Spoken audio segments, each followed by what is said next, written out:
These 9 Jamaican things will make you feel really old. Some Jamaicans may question how much has the country developed since independence, but our parents and grandparents will quickly point out that things have changed dramatically in the last few decades. Today's Jamaicans may have new ways and live their lives on social media, but some of us were privileged to have experienced firsthand some of the most wonderful moments in the country's history. Here are 9 Jamaican things that will surely make you feel old. Feel free to add more in the comments section down below. Teach them! Always make sure the message reach them! Air Jamaica's Lovebird. Those of us who remember the glory days of Air Jamaica will recall that it was once known as the prettiest bird in the sky. It's been more than a decade since Jamaica's Iron Bird has been resting its wings, but memories of our brightly colored aircrafts, friendly flight attendants, and generous baggage allowance live on in the hearts of those of us lucky enough to have flown with the Lovebird.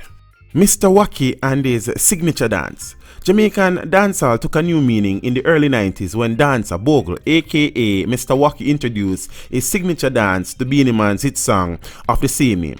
Bogle's popular dance heralded a new era in Jamaican dancehall, and choreographed dancing to dancehall music became immensely popular both at home and abroad. The Jamaican $10 paper note.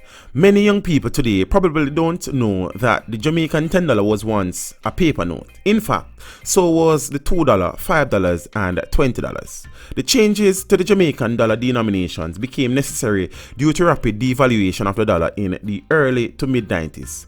Today, only the lucky few who held on to their notes have these memories to cherish. Jody and Maxwell won the Scripps National Spelling Bee. Jamaica was on a high when our very own Jody and Maxwell won the Scripps National Spelling Bee in 1998. The 12-year-old spelled her way through words many of us have never heard and beat out dozens of other students from all over the world to grab the title. The following year, the American hosts changed the rules for entry into the contest in what many felt was a blatant attempt to soothe their embarrassment from being beaten on their own soil. Jamaica's first and only Senior Men World Cup appearance. In 1998, our little island created history as the first English-speaking Caribbean nation to qualify for the World Cup final in France. The Reggae Boys won the admiration of the entire country, and jubilation heightened when the then Prime Minister P.J. Patterson announced an impromptu national holiday to celebrate. Though the Reggae Boys did not make it past the first round, their appearance will still remain one of the most memorable moments in Jamaican sporting history. Lisa Hanna won the Miss World title in 1993. It was one of the proudest moments for our little island when Lisa Hanna won Jamaica's 3rd Miss World crown. It was the continuation of a long history of Jamaican beauties captivating the world. Remember when CVM television was limited to viewers only in Kingston? We may have a multitude of cable channels to choose from today, but it wasn't so long ago that not even CVM television could be seen outside of Kingston and St. Andrew.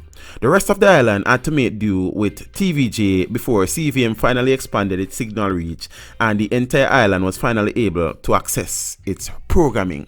Were you around when Nelson Mandela visited Jamaica? After serving 27 years in prison, Nelson Mandela and his wife Winnie arrived on the shores of Jamaica. Thousands turned out to see the civil rights fighter and apartheid legend who chose Jamaica for one of his first overseas trips just a year after his release from prison. Where were you in 1988 when Jamaica's Bobsled team participated in the Winter Olympic Games? It was the movie Cool Runnings that brought the world's attention to yet another of Jamaica's sporting feats, the Jamaican Bobsled team.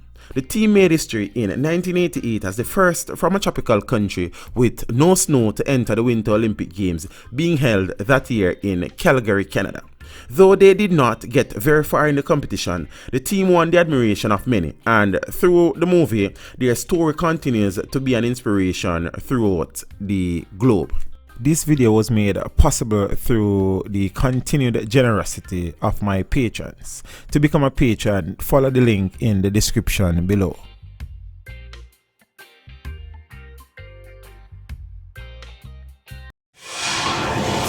Teach them! Hey, yo, hello. Send the message and make it reach them. It's teach them. Right here. Warlord representing. Thank you for watching. Please leave a comment below. Remember to like and share the video. Don't forget to subscribe for more awesome content. Follow me on social media and check out the suggested videos on screen.